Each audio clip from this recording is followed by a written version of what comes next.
Looks like I'm streaming. All right. Gonna get confirmation from YouTube. Let's get a confirmation from Odyssey. Okay, wow. Okay, mute site. Nice. Hey, everybody. Hey, welcome to the pre-show chat. While I'm in here, pre-show chat while I test everything. I had major technical difficulties. OBS updated itself and nuked its own configs, and I had to reconfigure it in a hurry. That was no fun. I hope you like my radio announcer voice, and that will soothe it over when you're forced to stare at my face in mere seconds. Yeah. I've got a really interesting dystopia report today. Actually, I'm going to take some notes. I'm going to scribble some things. Just listen to me scribbling. Hold on. Scribbling.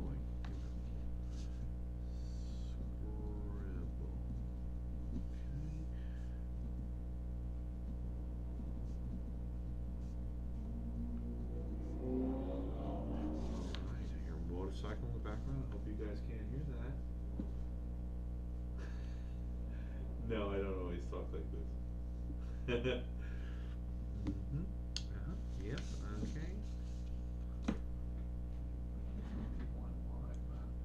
have like a fan club list. I haven't been using it, which is really bizarre. Like, call it the crew.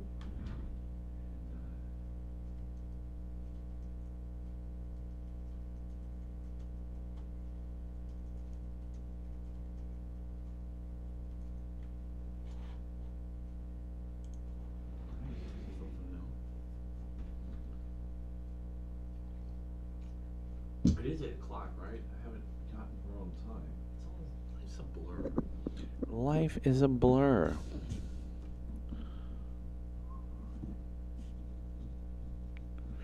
Choose. I always think of David Letterman when he's writing those notes on those blue cards and he just flings them at the band and he, of course, or the audience, and he never hits them because they're blue cards. They don't fly.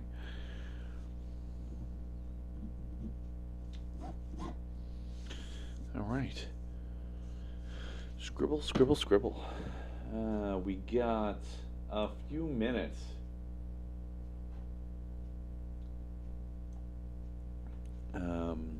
Couple minutes. I just want to wait for people that were waiting until 8 o'clock to come on. I am pumped. I am in a completely different condition mentally and physically than I was last week. So if that's any indication, it should be a good show. I mean, you know, it's hard to say because there's so many B's rattling around in my brain that the A's and the C's don't have a match. And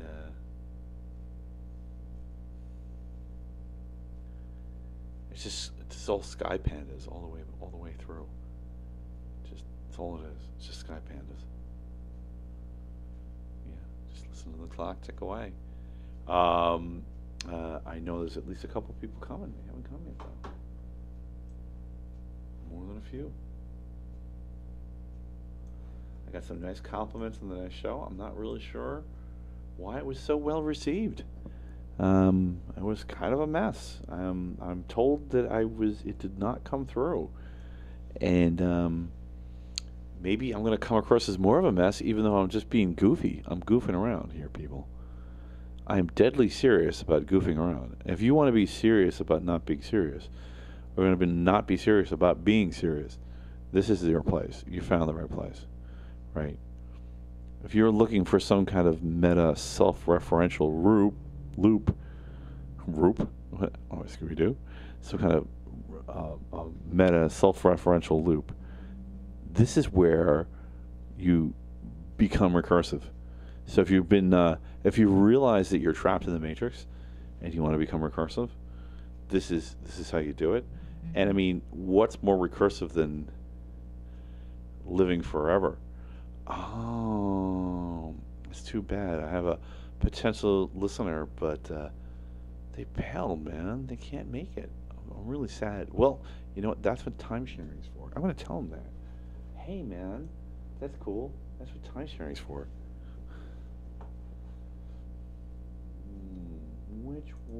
Which of the bazillion apps? No worries. That's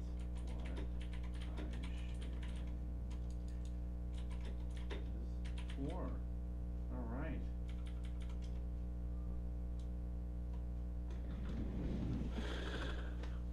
Mo Worries. I wrote Mo Worries. No, it's not. It's definitely not Mo Worries. It's less worries. It's few worries. All right, we've got 1 minute. 1 minute and counting. We're almost there. RSN. I feel bad for the people who tune in to the time shift.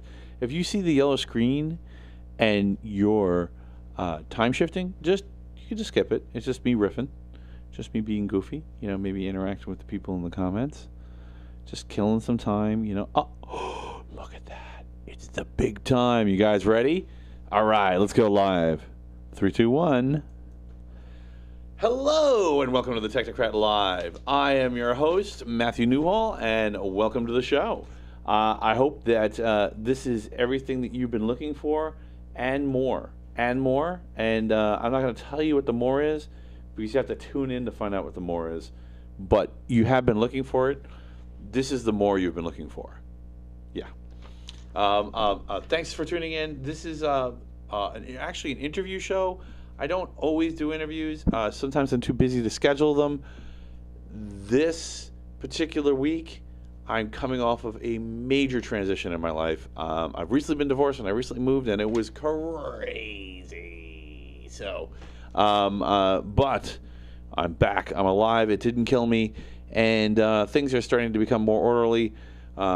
Cheers to that trend continuing.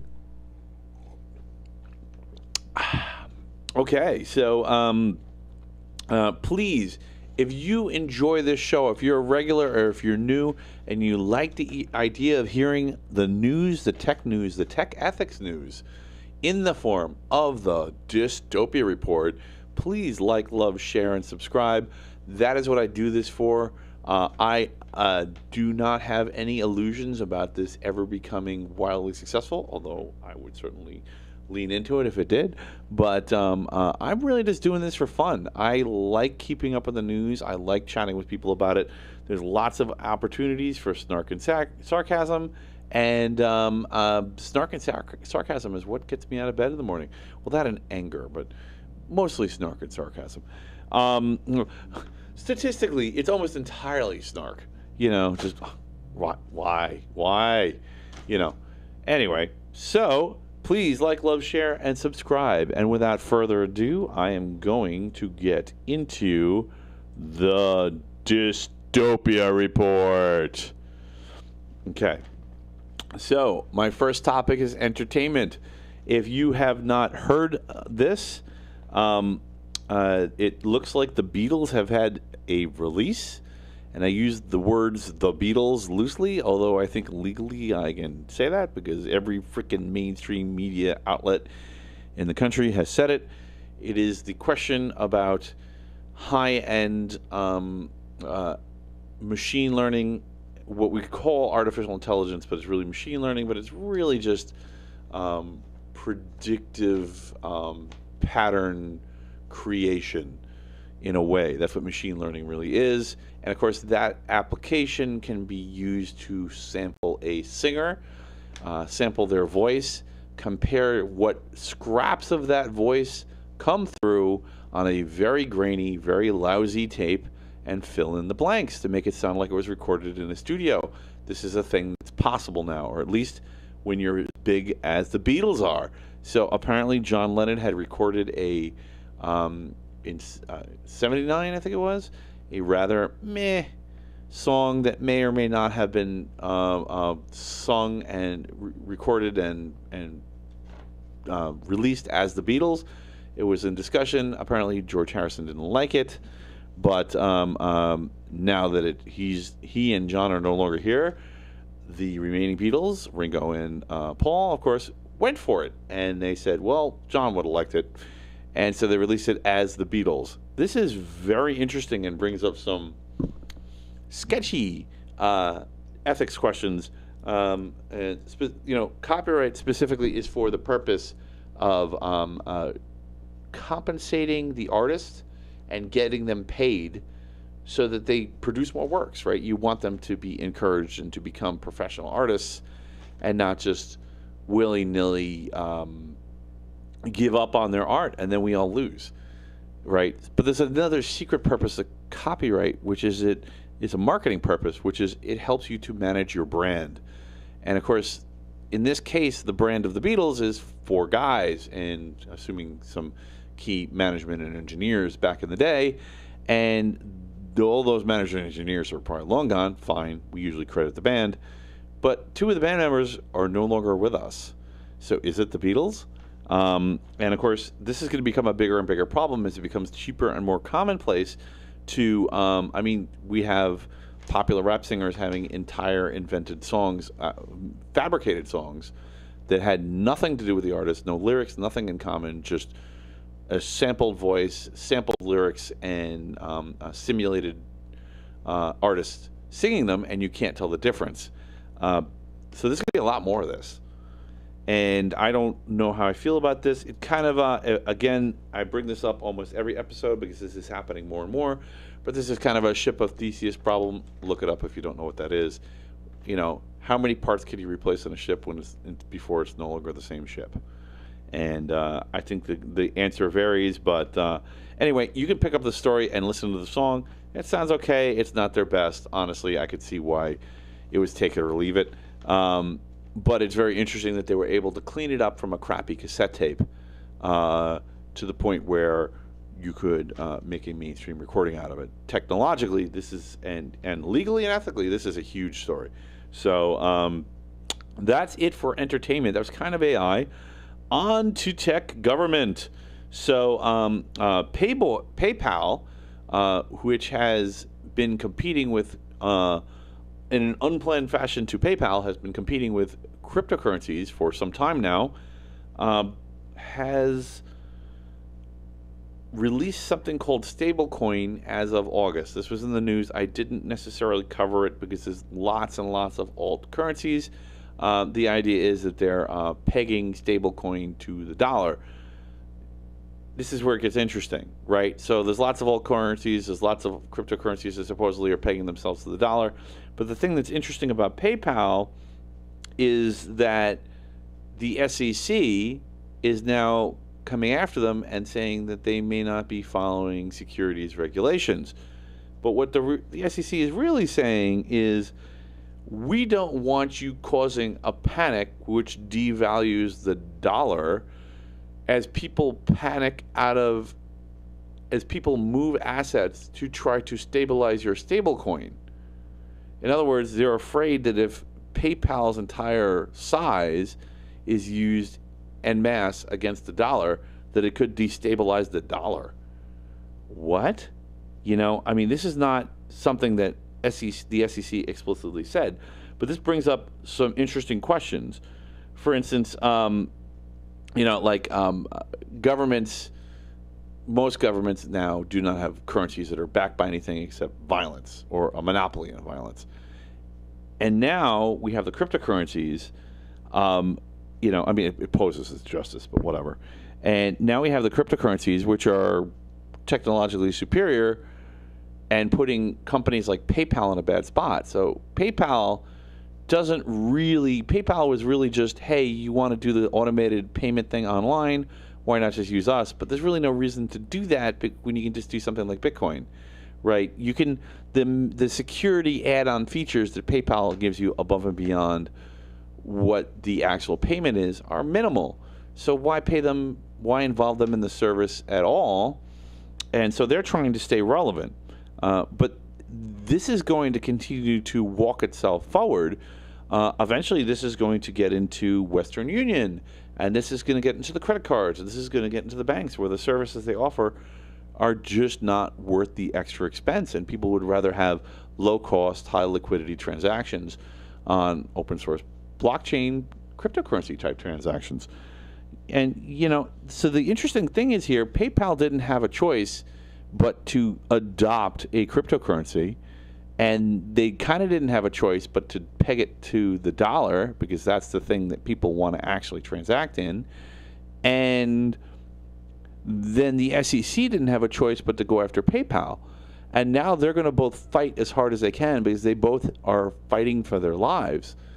And there's more organizations that are going to follow suit. This is a strong indication when everybody's marching forward and doing things they don't want to do, and they're forced to proceed anyway, that you have a disruptive technology sweeping through the system.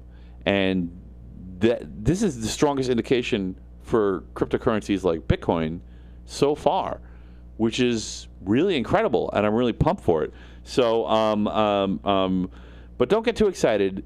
It's not over, right? The superpowers have definitely, I mean, we're talking about the countries in the world that have monopolies on energy supplies, have nuclear weapons, have the ability to have surveillance technology that can target any particular person or even an entire group of people at once and punish them as they see fit. They're not done. There's still a few tricks up their sleeve. But this is definitely the beginning of a race to the bottom for fiat or decree by violence currencies. Very interesting. So that's my first story in tech government. On to the next one. So the FCC wants to regulate broadband providers as a carrier. Actually, I think this is really good news, and it's really simple. There's a whole bunch of back and forth on this, and people are throwing their political opinions around. But their case is actually pretty good, and they cite two data points as the problem, both of which are major data points, major data problems. They have no data on outages. In other words, if you have XYZ cable ISP or ABC fiber ISP, or even for some reason you're still on a modem because we're living in a bunker the whole time. And I mean, they have no way to find out how often they're down. And a service being up is part of customer service, right?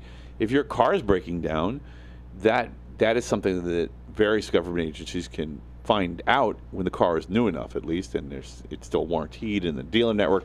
But there's no data going back to the FCC on this, so they're absolutely right about that. There's no way to even know if the customers are being abused, and they have no ability to regulate throttling practices. And actually, if you think about the outages can also be service bans, and the internet was built to be a two-way street, and these ISPs are not treating it that way. I mean, that's why everybody gets an IP address, because you're not just supposed to suck information down from the internet to your IP address. You're also supposed to be able to provide information to it, right? And that's not happening. Unlike mailing addresses at houses, where if you got thousands of pieces of mail, it would look like Santa Claus showing up with a sack. Your computer can handle it. So why isn't your mailbox allowed to receive that many letters? So this is a kind of an abuse of the idea of the internet itself. I'm all for this. I think this is a really good idea. WashingtonPost.com if you want to read the opinion piece. I have no idea if that's what it says. It's a paywall. I don't care. Ariella, hello. Thank you for tuning in, and thanks for tuning in from your secret bunker, right? We know the secret. It's a known unknown, your secret bunker. So I think that this is a good idea. The FCC at least gets information. This is one of the things this is like my almost pure libertarian argument for government, which is that the purpose of government is supposed to be weights and measures. We can't figure out what's fair as a people. The thing that governments are good at, and they don't really abuse people too much when they just do this, is just measure stuff. And what the FCC is saying here is we can't even measure if the ISPs are doing what they say they're going to do, what they're being paid to do. We can't tell if they're ripping people off. So yeah, as far as that's concerned, absolutely the FCC should be able to require data on outages and throttling practices from ISPs. So they're right. I don't say that very often, but yeah, they're right this time. All right, so on to California. So California has pulled the Cruise, as they call the project, and said from GM, and said you cannot activate this feature in your cars. GM cars autopilot. This is the autopilot feature on GM cars. The autopilot is unsafe. So as a result, GM promptly pulled its cruise feature from all of its cars. So if you have bought a GM car thinking, oh, I'm going to use autopilot, no, you're not. Also, all those people that were like, hey, man, like, we're all going to be doing self-driving cars, and you just have to get used to it, all right? Because there's all these intersections, these ghost intersections, and the automatic cars are better at them. Yeah, they might be better at them, but they don't seem to know what the hell to do when a fire truck tells them to pull over. They just freeze up, as is evidenced in San Francisco. So, and it's, in fairness to GM, it's not just GM cars doing that, it's all the manufacturers. They have no idea how to deal with outliers. Surprise! That's the problem with machine learning versus generalized intelligence. Generalized intelligence can solve all the problems that are put in front of it and compare unlike things, and machine learning becomes really good at recognizing stop signs or bicycles. You know exactly what I'm talking about. Anyway, so put the glasses back on so I can read what I wrote here. Yeah, but if you like this sort of thing, but you don't necessarily trust the government to do a good job. In other words, if you think autopilots work, and I have actually tested one and seen it work, I would strongly advise you to look at the open source autopilot for your car, which is varying features depending on the model of the car, because of course some features can't work without certain kinds of sensors, but it's called Comma.ai or COMMA.ai, and what it is, it's a website that combines an open source project that has common code between all these different cars that will help it to do lane assist and even merge and parking and things like that. And essentially what you're doing is you're buying an interface for your particular car's CAN bus and a cell phone to be a dedicated CPU to run the auto drive. So you don't actually need GM self-driving features. You can just go to that website and check it out. This is not an endorsement. By the way, none of this stuff is an endorsement. This is just me telling you what's up and what's happening. You're the Technocrat. You make it happen. All right. So AP News. Hey there. Thanks for tuning in. You are doing this right. I love that name. It's really good. All right. So you don't have to be left out. By the way, interesting thing. Remember I had covered a few couple months ago, that there was the Kia challenge where people were stealing Kias, and Hyundai and Kia were performing some emergency measures to make their security on their cars a little less ridiculous. Well, there's advantages to that too. If you go to that website, the Comma.ai, the most cars with high feature, the manufacturers with the most cars with high feature compatibility with the self-driving system, the open source self-driving system, are Kia and Hyundai. So because they're not locked down, people are able to use the cars, they're durable goods in the way that they see fit. So that's kind of cool if you're itching to not have to drive more than you really want to in heavy traffic. All right, so that's it. That's AP News. You can pick it up anywhere. Tech culture. So, have you used the DoorDash app recently? Well, I actually noticed this, and I didn't really think much of it, and then it became a news story, and I'm like, holy cow, they're right. That is kind of a big deal.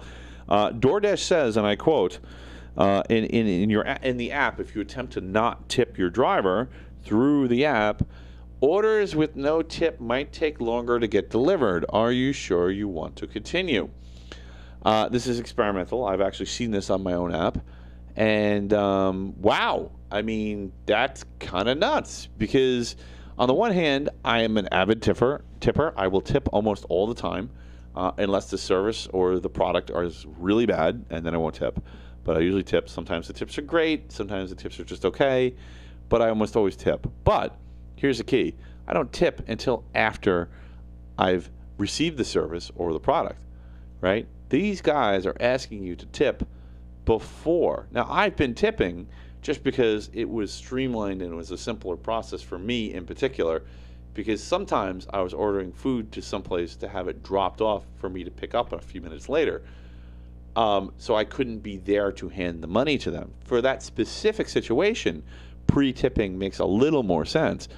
But if you're there to receive the product or the service, isn't pre-tipping just a bribe? I mean, doesn't this seem kind of crazy to be like consistently giving money just to get noticed enough so that the DoorDasher will pick up your order and it won't just sit there and get cold in the Wendy's or whatever, not picking on Wendy's, or whatever restaurant you happen to order from? I mean, that's what they're saying is going to happen, is that the DoorDashers can pick which deliveries they want to do, and they can see if they got a tip or not, and if they don't get a tip, they're not going to do your delivery. Now, on the one hand, this is like a market thing, like this is very cryptocurrency, actually. This is how cryptocurrency transactions work. You basically leave a little tip for the miners and say, hey, if you process my transaction first, you get this tip. And then the miners look at all the tips, pick the highest ones, and work their way down the list. And eventually your transaction will get pushed through. If you make a really big tip, you get pushed through fast, right? But that's not really a tip, right? That's a service fee. So the money's going to the drivers, but I don't know about this. Maybe this is not saying online ordering of food or services is a bad thing, just maybe not the way DoorDash is doing it. I don't know. I kind of like the idea that a tip reflects good service because I want it to mean something. And maybe we need another thing, this is just language creep. And we'll be calling everything, and we'll be calling bribes tips in 10 years. I don't know. Anyway, so it already is in some corporate literature. So onward. So let's get on to tech. That was the only one in tech culture. In tech, holy cow! If you've wondered what the moneymaker is for Google, you're about to find out. As you may know, Google has been in an antitrust case. I've kind of been ignoring it, but this one is really interesting. The judge in the antitrust case, one of the judges anyway, has decreed that 20% of the top Google top search terms, top money-making search terms, so these are the things that actually make money for Google, where they get paid by advertisers to refer some of these hits to those advertisers, right? And they put a little thing on it that says ad, which is ethical, but apparently that works sometimes, often. And these are the search terms. These are the 20 of the top 100 of the search terms that actually works for, at least as of a week ago. Now, this is apparently very, very, very secret. Like, everybody wants to know who's in search engine optimization or who's in marketing wants to know this information. So this is just like a massive leak, and this is the kind of information, these 20 words could be the basis for starting an entire new search engine company. Like, that's how important this leak is, but it's only important to certain people. Anyway, it's interesting, so I'm going to read the words to you. Check this out. iPhone 8, iPhone 8 Plus, which had just been released. Auto insurance, car insurance, cheap flights, car insurance quotes, DirecTV, online colleges, AT&T, Hulu, iPhone, Uber, Spectrum, Comcast, Xfinity, insurance quotes, free credit report, cheap car insurance, AARP, and LifeLock. So those are the 20 terms that leaked out of Google as far as the things that people search for, that Google actually frequently gets paid for what people click on. So yeah, this is if you're wondering what is Google's business model? I mean, other than appeasing the three-letter agencies with the doors up the hall, this is it. This is what they're doing. So TheVerge.com has this, but you can find it in a number of places. Again, if you're in IT, if you're in the IT biz, this is super interesting. Anyway, so that's the only pure tech story. I could have easily put this in tech culture, maybe even entertainment, because it's pretty entertaining, but that's not where I'm going to go today. So on to science. So California Department of Food and Agriculture. So remember, science stories always have to cite a source. So in this case, it's the California Department of Food and Agriculture. The LA is going to try to starve out a species of invasive fruit flies. And what they're doing is they're actually doing a massive fruit fly drop. and it's GMO flies, right? So they're genetically modified flies that have been sterilized, fruit flies that have been sterilized. So they're basically trying to completely flood the system around the area of LA where a small sighting of these invading fruit flies. The problem with these fruit flies are that they will burrow into healthy fruit and lay their eggs. And while that's really gross, it doesn't mean you're necessarily going to have fruit flies coming out of your butt. But what it does mean is it punctures the integrity of the skin of the fruit, which then leaves it open to rot. And of course, California is, among other things, known for growing fruit. So this is a major threat to them. And they said, nope. So this is actually a pretty effective method for blocking invasive species by just putting huge amounts of the same species with sterile males. And this is something that Florida has been doing with mosquitoes to control the Zika virus, and it has been somewhat effective. It's not really that strange. It's kind of like not news. I just thought it was in particularly interesting because now there's a real financial stake, so everybody's running. Unlike even Zika only has limited cases as far as health insurance is concerned. So there's some real money involved with Zika, but not compared to the entire fruit industry of California, which is under threat. And just in case you, for some reason, are not living in a place where you're suffering from invasive insects, in the New York metro area, I have seen 2 separate invasive insects that are destructive just in this year alone. And it's pretty bad. They move fast because the ecosystem is not adapted to them, so they just run through everything. And a quick example of that, not something that we're having a particular problem in New York because there aren't a lot of ash trees, but if you don't know, in Canada and northern United States, in the forested areas, ash trees are almost completely dead because of the ash borer. And it's an invasive species. It doesn't belong here. So while ash may be easy enough to get right now, it's going to be near impossible to get basically until this borer, I think it's a beetle, it's a grub, I don't know what it is. Anyway, it cuts through the veins of the tree until the tree dies, and it eats the sap. And I believe. Let me know if that's wrong. But anyway, so the ash tree is it's going to get near extinction before this is over. At this point, it's widely considered there's nothing that can be done except to wait for almost all the ash trees to die and its food source dies off, and then they get starved out, which is bonkers. I mean, I'm sure there's plenty of seed banks that have the seeds, but damn. Anyway, what could possibly be the consequences of that? Strange things have been afoot in the New York area. Like, there's been an overrun of deer and coyotes. I mean, like, it's not just in the news. I've seen it myself. So, nature is healing in unexpected ways, or maybe getting tipped over. So, anyway, I just thought this was interesting. The 2 other examples of flooding a system with there's other ways, there's safer ways. So far, it's proven to be pretty safe in Florida. I'm very curious to see how this turns out in California. It could backfire. Probably not. But 2 examples of doing this completely safely is, of course, flooding your system with probiotics, with friendly bacteria when your friendly bacteria becomes low, or maybe like flooding a garden area with ladybugs, assuming they are native to that area, because the ladybugs will eat hostile insects. All right. Anyway, onward to the next story is Texas A&M. Yes, Texas is telling you that you need to turn to the dark side. Your hate makes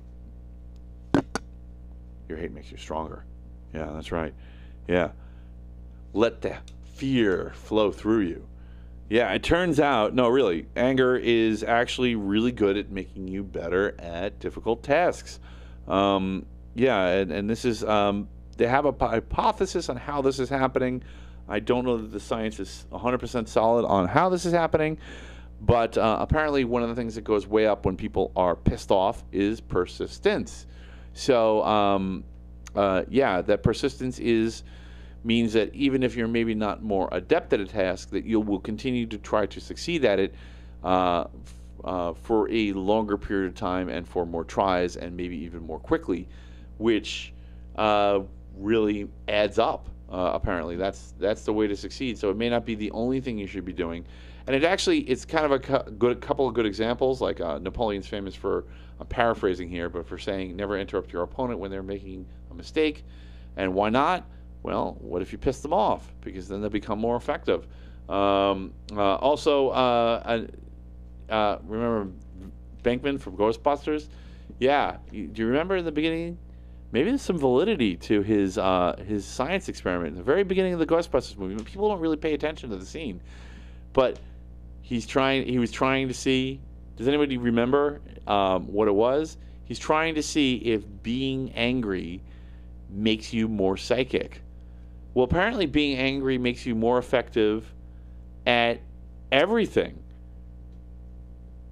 Yeah, hey Melissa, thanks for tuning in.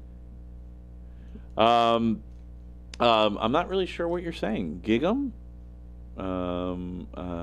Yeah. Oh, you're pumped about Texas A&M. Okay. Yeah, I mean, this is a really interesting. There's apparently like 1,000+ people participated in the survey, and it's kind of interesting to just see anger become formally recognized as a motivator, like an effectiveness multiplier. So anyway, so theguardian.com if you want to check out more. And finally, my last story, a real goodie. Of course, the real good news usually comes in the science section. Occasionally, it's really awful news. I mean, that invasive insect in LA is not really great news, but it looks like they may have it licked. Oh, we'll find out. But, okay, son goes A&M. Got it. Yep, cool. Yeah, I had, it took me a second. I'm like, oh, wait, you're in Texas. Of course, you're pumped about Texas.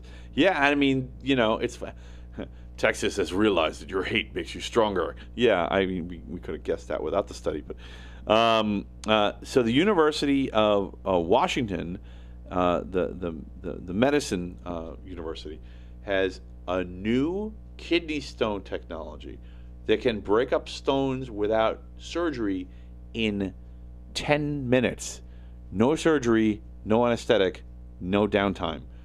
Holy shit. So check this out. It's actually funded by NASA, and it turns out that the reason they were funding this is one of the concerns for astronauts, and it makes sense if you think about it. One of the things that happens when you're in space for a long period of time, I guess they know this from the research from the ISS, is you develop kidney stones, because when you're weightless, all of the minerals tend to group together in your kidneys. So people who would not even normally get kidney stones when they're dealing with long-term space travel. So NASA has a vested interest in solving kidney stones quickly and cheaply with small instruments that you can pack on a spaceship and have your ship's doctor simply administer a procedure to break them up. So they figured it out, yes, along with University of Washington. The name of by the way, in case you don't know about kidney stones, 1 in 10 people, 1 in 10 are affected by kidney stones, and it's $10 billion in medical expenses a year, just in the United States alone. So the name of the technology is burst wave lithotripsy. Or BWL, and this is not to be confused with sign you up. Okay, yeah. I mean, if 10 people are watching, the odds are there was going to be one. Burst wave lithotripsy, and it's not to be confused with a 30-year-old tech. So if you're like, oh well, getting rid of kidney stones through ultrasound is not new. Well, this particular technology is the one you're thinking of is shock wave lithotripsy, which is the one that they typically will. It's considered to be a surgery. Which is not instant and may involve anesthetic, antibiotics, and some downtime. They may have to knock you out depending on what they're doing. They may have to perform a normal surgery in some cases because it isn't sufficient. Well, apparently NASA is fairly confident that even in the case, you sound like a police song. Hate being a statistic. NASA is also in Texas. Yeah, this case it was Washington, not Houston, but everything's in Texas. They're their own country. I mean, that's like every time there's like some kind of disaster show, Texas is doing something weird while everybody else is like, hey, yeah, look at us, we're being eaten by zombies. Texas is like, we're not. Yeah, true story. Anyway, so very cool. They are doing human clinical trials as we speak. It should be on the market fairly soon. I don't know what fairly soon is, but they are reporting that it will be. You can either get the story from University of Washington, or there's a few news sources covering it. Just look it up. Again, the key word here, the one that's different, is burst wave. That's the one that's new, as opposed to shock wave. All right, so that is it for Dystopia Report. I hope you enjoy. Oh wait, lucky you. One of your viewers is a kidney stone expert or sufferer. Well, I mean, it seems like that 1 in 10 people get a disproportional number of them. Like, you never get one, or you get them all the time. So, I mean, all I gotta say is stop being a secret spaceman, because apparently that's how you get kidney stones, right? Can you stay on the planet for once?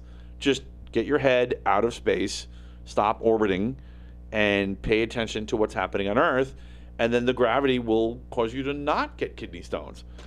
I would actually, I'm completely serious when I would say I would contact University of Washington, because they are in clinical trials, so you might actually be able to be a guinea pig right now.